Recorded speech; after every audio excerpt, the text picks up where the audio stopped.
All right, let's start with the difficult one. Can you please explain the station of Fana?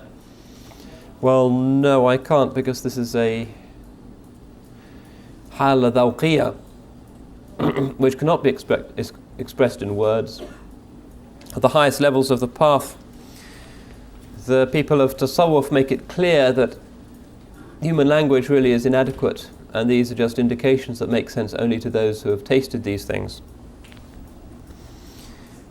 Imam al-Ghazali frequently uses the word dhawq, or taste, and it's a commonplace of Sufism that you cannot understand the terminology unless you know what it is indicating.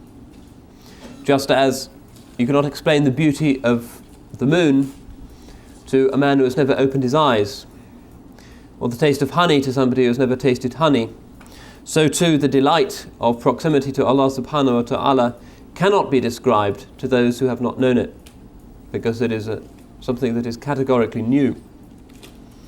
Fana, usually translated as annihilation, and what it means is the grinding away through processes of ibadah and dhikr and self-purification of the coarsenesses of the heart. The heart's metaphor is the mirror, and upon the mirror there is the rust.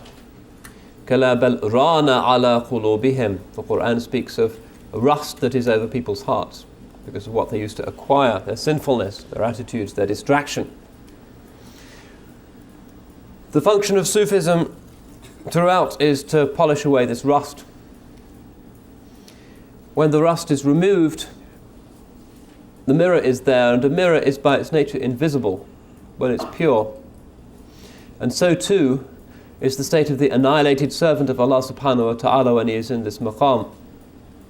And in that mirror, the mirror of his heart, because of where he is facing, only the glory of al-haq blazes. That's what's meant by the station of annihilation. It's not a fusion of two essences, it's not ittihad or hulul, these heretical principles that Imam al-Haddad condemns so roundly, because it is not the union of the nature of the abd with the nature of the ma'bud. That would be an impossibility. It's not a union at all. We don't use that term. It's not an incarnation. The subject-object distinction is completely erased because the human subject no longer exists at that stage.